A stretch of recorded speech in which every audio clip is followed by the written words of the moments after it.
Going to a bathhouse to experience the sights and sensations the place has to offer is very different than working in one. The daily struggles, the dramas, the personalities.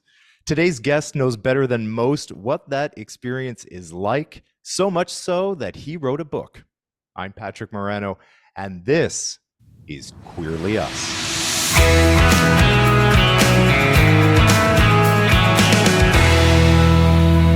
He's been professionally entwined in Toronto's queer community for more than 2 decades. Event planner, professional writer, known infamously for his deep dish arts and entertainment column. He's currently the social media coordinator and graphic designer for Pride Toronto. But today, we're here to talk about his first book, The Boy Who Brought Down a Bathhouse. It's Rolyn Chambers. Rolyn, welcome to Queerly Us. Hey, it's good to see you again. Yes, good to see you always. We've known each other for years. Yes, exactly. In Yes. different capacities around town. I mean, you're always, anywhere I go, there you are. I mean, you're just, But I am slowing down. aren't we all? Exactly. Let's get right into the book because I had not, this book has been out for a little while, but I had not actually read it. So thank you for sending me a copy and I devoured it.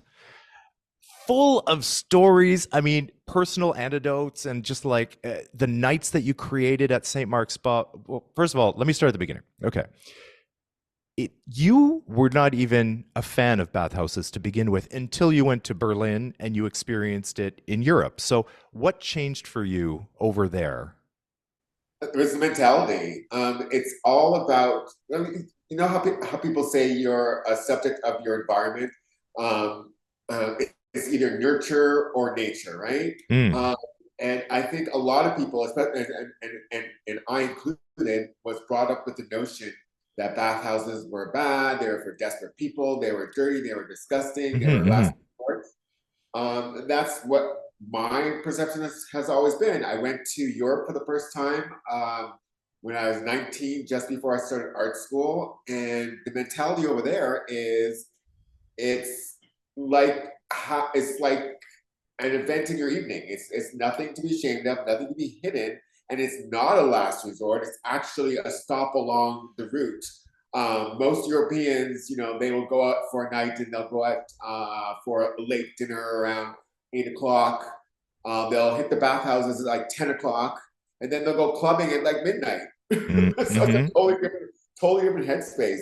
So that's what changed for me. Just being around people who didn't see it the way a lot of North American queer people see it.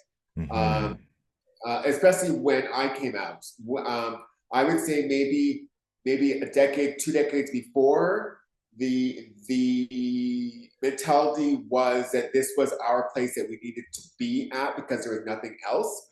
So the stigma of going to bathhouses at that point was not quite there. It was more about this is all we have, so let's take advantage of it. Yeah. I gross generalization, but I think in Europe, sexuality and sex are not as stigmatized or judged as it is over here. So I guess that would make sense for the bathhouses as well, right? Exactly. Even Yeah. something like the nudity, Right. you go, you go to nude beaches and they're family friendly, because it's just Yeah. it doesn't matter who they are. We're much more puritanical over here, I think. Yeah. So for the viewer that doesn't know, and a lot of people don't, especially the younger people, St. Mark's Spa was a bathhouse that was on Yonge Street in downtown Toronto. You worked there for about 2 years. Yeah, 2.5 years. 2.5 Woo! years. You started in one capacity and ended in another, right? Yes. I just finished a job at Circa, and so I didn't have anything. I wasn't really working full time. And the owner of St. Mark's Spa at that time also happened to own Fab Magazine. And he knew me quite well, and he approached me and asked if I wanted to do marketing and communications and like posters and stuff like that for St. Mark's Spa, because that was kind of like what I was doing at Circa anyways. And I said, no, no, no, no, no. I was like, I'm not working for a bathhouse. And it was also I mean, for me, this was, I'm not going to say how old I am, but I had my bathhouse days where I was there like every weekend, you know. But at Mm. that point, when he offered me the job, I was no longer going to bathhouses, so it didn't Ah. interest me at all. And one of the reasons why I actually stopped going to bathhouses, especially in Toronto, was because the owner of this bathhouse owned Fab Magazine, and when I Yeah. started writing for Fab Magazine, I found I couldn't go to bathhouses in Toronto anymore because Ah. everyone knew who I was. Well, that's why I don't go to Puerto Vallarta because it's all Toronto down there. I'm like, if I wanted to see Toronto people, I would just walk down the street. But I hear what Exactly. you're saying. You're being Yeah, recognized, right? I remember one of the first times I was walking. I don't think it was St. Mark's Spa. I think it was Spa Access. And I was walking down a hall, and these three Asian guys were kind of following me, kind of like waiting behind me, and they were going, "Oh, deep dish, oh, deep dish," because that was the name of my column. Yeah. And I was just like, "Okay, this is good." I'm You're supposed to be anonymous here, I know. right? You're killing my. Well, Yeah, that's why it's nice to travel and go to bathhouses because then you're more exactly. anonymous and you're And new meat, right? that's that's the only time I actually went to bathhouses after I started working with St. Mark's Spa.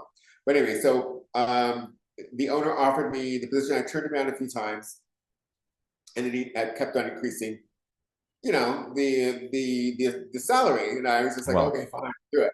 everybody has a Um, price. exactly. And I wasn't really doing anything anyways. So I went into it with the same gusto that, even though I was hesitant about working for a bathhouse. I liked what I did. My job, which was making graphics and creating content and creating events. Hmm. So I went into it like any other job, gusto and whatnot. So as you said, my position changed from graphic designer, social media and events planner for St. Mark's Spa I would say within 2 weeks of me being there, Oh, maybe that's even a week, quick. Oh, even a week what? of me being there. Oh, I didn't know Well, it was that because quick. it was it well it didn't change right away. I was offered a new position within that 2 weeks, and I believe Oh. I believe they had planned this from the start. Oh, okay. The owners, they wanted me to get in there, and maybe they wanted to see how I would do. Test you out. Yeah. Exactly, because what their big plan was, as I said, they had bought the bathhouse. Sorry, I didn't say this, but they had bought the bathhouse about a year before I joined, maybe 2 years before I joined. Okay. And the bathhouse at that point was 17 years old. Yeah. And it had its heyday, and it was in decline. And the manager had been with St. Mark's Spa for I don't know how long, maybe even a decade. I don't know how long. Oh, But is he this was Papa Bear or no uh, Papa Papa Poutine. Papa Poutine? Okay. Yeah. I gave, as I said, it's all everything in the book is true. Yeah. Some of the people in the book I had to give nicknames to because Sure. don't be sued. Sure. And so Papa Poutine was the old manager, and he was hired. Oops, I moved my computer. He was hired by the original owners of St. Mark's Right. Spa. They're all from Montreal. Yeah. So the new owners wanted to fire Papa Poutine because he was not a very nice man and was not very professional, and the staff turnover was horrendous. So Oh, yeah. they and as I said, and also the place was in decline. It looked. I mean, they tried to fix it up as much as they could because they were very hands-on in getting in there and like renovating the space because it was a tough Okay. putting on it. So Yeah. And it looked, sketchy. yeah, it was very sketchy. Yeah. It still wasn't, Flashy Steamworks. yeah, it wasn't quite Steamworks, Yeah. but it was a big improvement over what it was. But they didn't have the clientele to come back. The clientele had Mm. left St. Mark's Mm. Spa at least 5 6 years ago because it became so sketchy with drugs and like Yeah. it's like crazy people. So they wanted me to come in, and then they wanted me to. So they offered me the position of director of operations, which was so I was going to combine my role as marketing manager with the general manager. So I was supposed to Ah. combine those roles, and then during the course of, I can't remember how long it was, 2 weeks, a month, within that time frame, I was supposed to secretly learn the entire business of the bathhouse Behind Papa Poutine's back. behind his back. Woo! So I, She must have been mad. so but it was funny, but and he was Papa Poutine was slowly starting to think something was up. He asked me questions like, "Why uh, do you want to learn how to fix the hot tub?" yeah, Something like that. I'd be like, "Oh, I like that you threw in an accent there. Yeah. yeah." So Just yeah. good to know. Hmm. So after that month, they let him go, and I became the general manager slash marketing manager slash director of operations of St. Mark's Spa for two and a Slash half slash years. slash. Yeah, What I like about what you did is I feel like you took an opportunity and then you really put your stamp on it, right? Like you really yeah, made it your own with these yeah, special definitely. nights and the college nights and bringing in lesbians and trans and folks and doing the art projects where like the rooms, there were rooms allocated for different artists and they would remake the whole thing, even Grasp. I mean, tell us about Grasp. Well, Grass came about because this was the idea presented to me by the owners. As I said, St. Mark's Spa was the second largest bathhouse in the city, By second largest size. in size, Yeah. but it had the most rooms of any bathhouse in the city because they're Yeah. all cramped in there, and Yeah. It was so like a it maze, all right? it's like a huge maze. So Yeah. I often got got lost. always So lost. when I started, because Yeah. people would be like, people would honestly be stranded in there, and Yeah. they and like if they got out of the maze and they Yeah. found the lounge area, they would always be asking, "How do I get back to my room?" And when I started, I was like, "Why are there not like maps? Yeah. Why are there like Yeah. maps around?" Just So something. These poor that's one of the people. first things I did was I made maps and put them everywhere. You are here, Oh. arrows this way. Yeah. But it wasn't me. Yeah. But because there are so many rooms, and as I said, because it declined in the last 5 years dramatically, Yeah.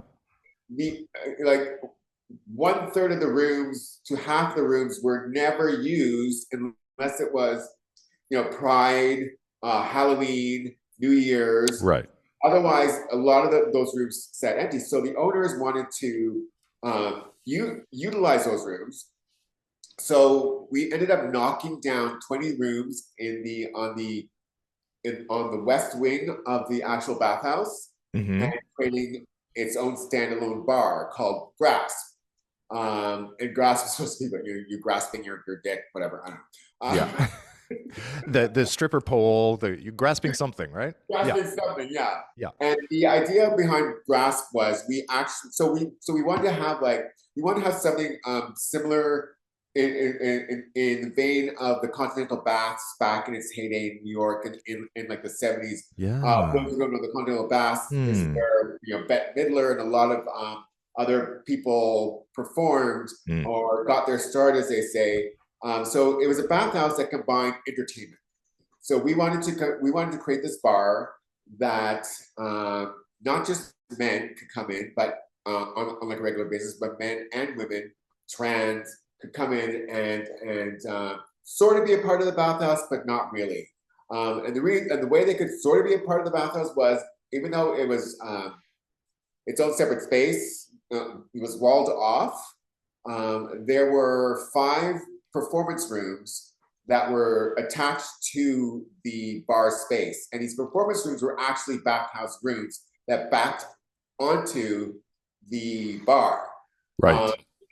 and one wall of these performance rooms, which were bathhouse rooms, was all glass, so you could see inside the actual bathhouse room. Now, of Hmm. course, we aren't going to just put our customers in there and be like, "Hey, you're on display." Right. So we actually hired performers that would strip, that would do erotic shows um, for the patrons in Grasps from the St. Mark's Spa bathhouse side. And we would also get them, we would hook them up. We'd also get, Yeah. this guy would do a show with this guy. It was like a peep show. It remind what's that Madonna video where she's like Yeah, I had the lock and you hold the key. You know, she's dancing and it's like a peep show. Yeah, you're right. Yeah, It's like the old yeah, school like peep shows from like yeah, the exactly. I love And there that. were actually drapes. So like when there wasn't a show or when Oh, dancer was like on his break in his room, he could yeah. like close the window. And it's funny too because it was kind of a the bar was really long and there's 5 rooms across one wall with windows. So sometimes Oh God. sometimes like, you could see, like if you were at one of the high top tables, you could see from your seat all of the windows at a time. But some people, especially if it was really popular model doing a show, some people would crowd around the window to get better views, Oh, right, and of course.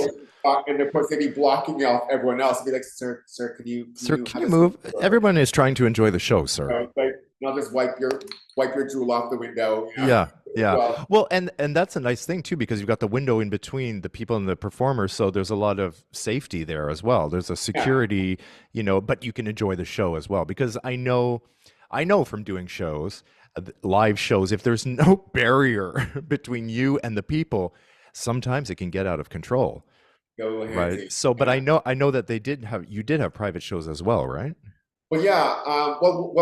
One of the things about the window shows was the dancers, the performers requested a way that they could get tips because there's Right. a window. So Yeah, for sure. we actually installed mail This slots is so smart. above the windows. Yes. Get And that's over like there. the safest tipping ever. Exactly. But then on their breaks, the dancers could also come out if they wanted to into the main bar area and socialize with their guests. Hmm. And we also had one of the things we did was we had a massage service, a central massage service, which was That's like right. hot oil massage. And it's like you don't really need a massage degree or certificate to do this type of massage. Right. Yeah. So Do you have so two hands and a dick? Okay, you're hired. the dancers, if they wanted to, could also make some extra money, like in these central hot oil massages and Yeah. whatnot. Yeah. But yeah, with our porn shows or our actual porn shows, we started a night called Peep Show, Yeah. where we actually flew in international porn stars into the space. And this actually started before we actually created Grasp, the Mm. actual standalone bar. So we had like international porn stars would perform in our old lounge space, which was at the front of at the front of the bathhouse. Unlike most bathhouses, St. Mark's Spa had a liquor license, so Yeah. it had a bar, had a lounge area, had a TV, had a pool table, all that sort of stuff. So it's kind of like trying to be a little um, um, less, not less about sex, but making you more comfortable, basically. Just like Yeah. bringing into your living room and then bringing them back to your room, kind of thing. Hmm. So we started as a night called Peep Show. We had like Johnny Hazard. We had Michael Lucas. Is that Michael Michael Lucas? Lucas. Michael Yeah. Lucas. Like a whole All of them. Tyler Saint. yeah, Tyler Saint. Yeah. Uh, and what they did was they performed. They performed. I was just laughing because I just remember some of the nights. I think it was Tyler Saint or was it Johnny Hazard? Well, according to the One story of in the our book with Tyler Saint, it got pretty out of control. Not yeah, out of control, but I mean he was in control. But I mean it was yeah, very involved. yeah. So yeah, that was fun. Yeah. So I think it was Johnny Hazard for the first one. I brought it to because we didn't have a stage at that point. So I'm like, what? Mm. This was our first one, so I was just like, I was rushing. We had like limited budget, so I couldn't like buy a stage or rent a stage. So I was like, okay, we have the pool table, so we'll have them dance on the pool table. So I Yeah. covered the pool table. I think it was like around Christmas time as well. So I had like Christmas decorations around the pool table or whatever. Make And it sparkle. I bring Johnny Hazard from his room to where he's going to perform his first show in like the public setting, and he sees the pool table. And he goes, "Am I going to dance on that?" Oh my God. He was like, Johnny Hazard. Here's fine. Here's fine. Yeah. I was just like, yeah. He's like, okay. So he went up there and did a great show. The other performer you were talking about, what's his name? Tyler Saint? Tyler Singh. Or Michael Lucas? Yeah. I think in here, so there's going to be two shows. One public show for like the general population of the actual bathhouse, and it was just supposed to be an erotic strip tease and meet and greets and Yeah. sign autographs. And then there's supposed to be a private show, which is in our private VIP room for people who pay a little extra, and they can get a little bit more handsy. Sure. And Tyler would or the porn star would do whatever. They would like jerk off. They would, you know, It's up to them. orgies did happen. Yeah. Yeah. There. But with Tyler Saint though, he went he forgot that he was doing the first show and then the second show, and he combined the first show with the second show Oh. and started letting some guy suck his dick. Oh. And I was like, we can't do that here. That's for the second show, Tyler. Come on. Exactly. He's very enthusiastic. Yeah, exactly. Actually, I was there the Johnny Hazard night, because he was my porn brother for Rascal Video when I was living out in LA. We were basically, we grew up together. Out with him? You took him out clubbing or something, right? I think so, yeah. Oh, with Shishi. Yeah, I think Shishi LaRue was in town. Was that the same night? Anyway. All I know is I remember you being there, and I was just like, I was hoping that was it Tyler or was it Johnny? Johnny. Yeah, I was hoping Johnny Hazard would like stay a little bit. Yeah. And I was like, oh, he's going with. Okay. Oh, did I? Oh no, did I steal him away? Oh, I'm sorry. No, totally fine. What's that He mean? wasn't supposed to. He wasn't supposed to. No. Oh, okay. Yeah. But those nights were you know, as the book says, there's like each of the porn stars had their own story and own craziness going on. Like my assistant at the time was supposed to supervise the private shows, and he was this little Asian guy. He's like 19 years old. He was all of like 75 pounds and the sweetest guy in the world. And he was supposed to be in with the porn star to make sure everything went okay, you know, and that, you know, guests didn't get too crazy. So I happened to pop back in to one of the shows, which I never do, because I'm always doing something else. And I found my assistant sucking off the porn star's dick. Well, welcome to St. Mark's Spa, everybody. He was just sampling. Sampling. Well, it's got to have some perks, this job. I mean, right?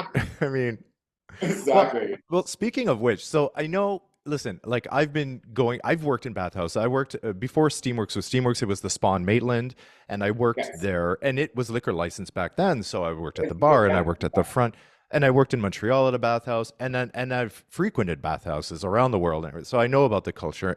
But so I know about the judgment also that comes with it. When I got my job at Spa in Maitland, I I was living at home. I didn't tell my family, like, where do you work? I was like, second cup.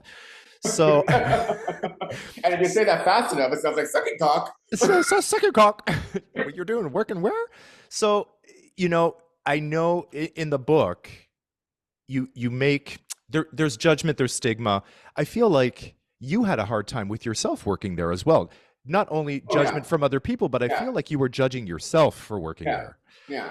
You know, I wasn't just judging myself for working there, but well, obviously yes, but I was judging myself for where I was in my life.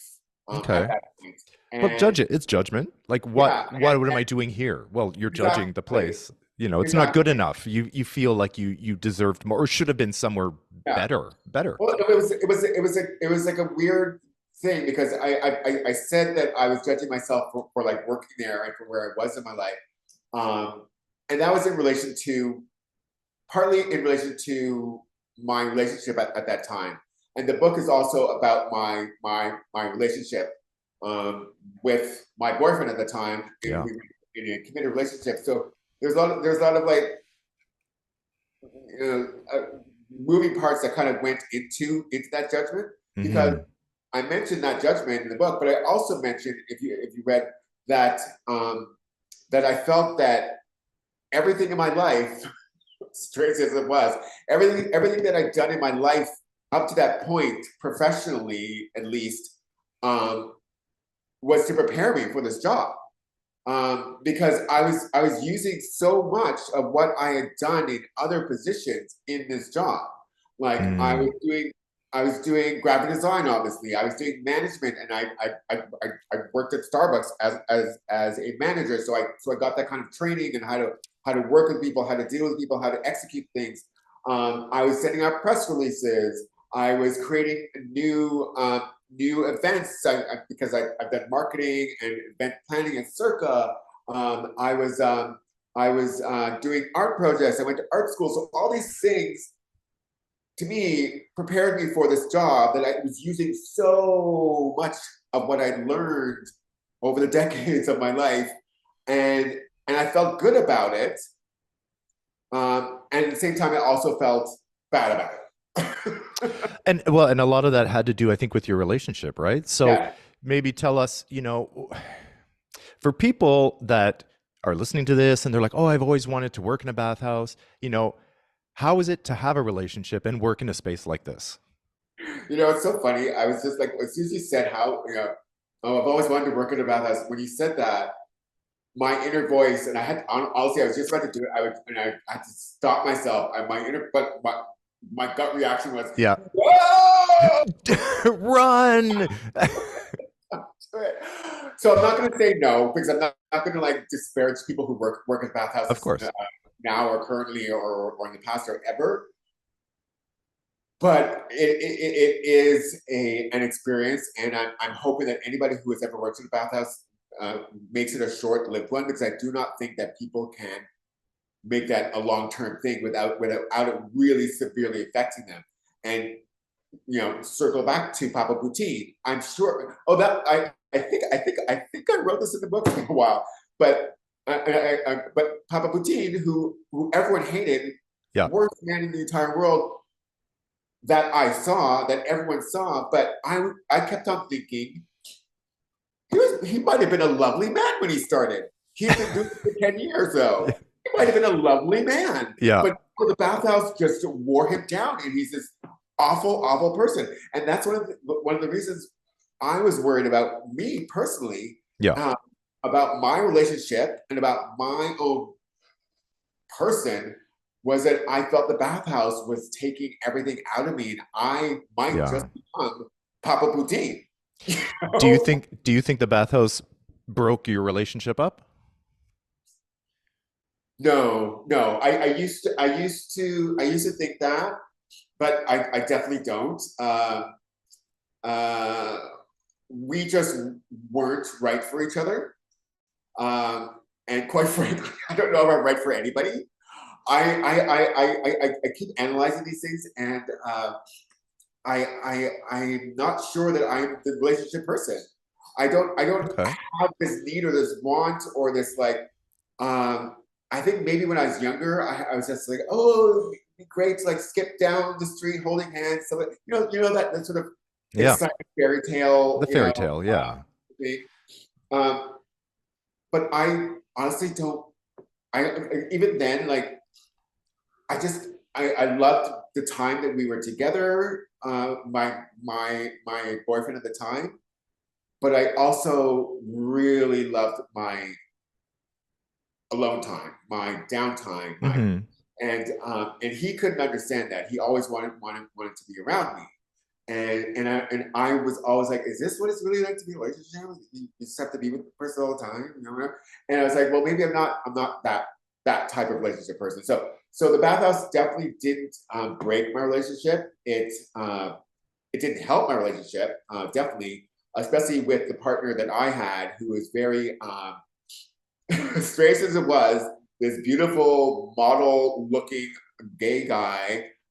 Didn't like going to the gay community. Didn't like going out to gay clubs. Definitely never went to a bathhouse. Yeah.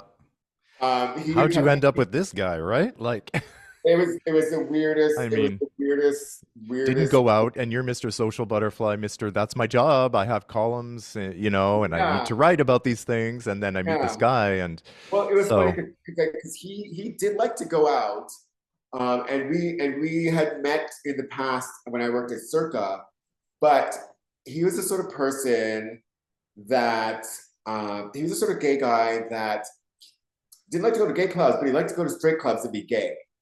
okay. He liked, He wants to be the only gay in the club. exactly. Seriously, that's Yeah. what it was. Like we would go to like some straight clubs, like some kind of pretty like maybe I'm not comfortable in this straight environment, and he would be all grinding up on me on the dance floor at the bar and be like, whoa, let's just Mm. whoa. But he loved to be on display where he was unique. Right. Okay. I hear Yeah. that. But if he was with everyone else that kind of was like him, then I don't think he felt special. Right. Well, to Unfortunately. each their own. We only Yeah. have a couple more minutes here, so I want to end on a positive note. Yeah. What was the best part about working at St. Mark's Spa? Oh, what was the best part? Oh my God. Yeah. Oh, honestly, Oh boy. no, sorry. Uh-oh. Uh-oh. The best part for me was honestly just being allowed the creative control to shape this environment and just being able to do whatever I wanted and bring all the aspects of my life into this. You know, I'm an artistic person. I love music. So I was able to bring all this into St. Mark's Spa and change it in the way that I hoped would benefit Toronto and would have an impact on our queer scene in Toronto. Unfortunately, it didn't. Well, no, it did for the time, but I mean, Good time. the place closed down. Listen, you were so good at your job that when you said, "Guys, I'm leaving," they're like, "Fine, we're going to close it down." That's true. That's true. They didn't want to do it without me, which I mean, honestly felt sad about that, and I honestly was reconsidering not leaving St. Mark's Spa, but I just knew at that point my heart was just like I was Yeah. done. Yeah. Two and a half You years. did your time, but you're such a wildly creative person, and you brought that aspect to the St. Mark's Spa, and it made it something completely unique that just doesn't exist, didn't exist in Toronto, and doesn't to this day, to be honest. Yeah. Yeah, and if you want to read about it, it's all in here. And that's one of That's the right. reasons why I wrote it was because I wanted to document this period in my life, but in Toronto's life as well, so they could see what those art rooms were like. Because the art rooms, honestly, I guess that's what I'm most proud of. Yeah. Was creating those artist rooms, getting those 10 local artists from around Toronto to recreate an art installation in a bathhouse room. And we actually rented those out too, especially on like Pride, Yeah. when like Bathhouse was busy. So can you imagine going, oh, you're gonna be in the oh my God, I can't remember something. You're gonna be in the Donorama room. Or the Oh, you're Sky gonna be Gilbert in room. the whole room. You're gonna be in the Sky Gilbert room. And walking in the Yeah. room and not knowing what it's about and thinking it's just a regular bathhouse. And it's like, oh my God, there's like pigs Yeah. with painted on the walls with like bottle caps, You wouldn't find that anywhere else. You Exactly. wouldn't find that anywhere else. On that note, it's The Boy Who Brought Down a Bathhouse. It's available on Amazon. You can also find it in Toronto at Glad Day Books and the Men's Room here on Church Street. Rolyn, my friend, thank you so much for joining us today. Always a pleasure. And You too. yeah, we'll keep in touch. And thank you Definitely. again for doing this. I wish you all the best. Thank you. Happy holidays. Yeah. And for the rest of you, I will see you on the next episode of Queerly Us.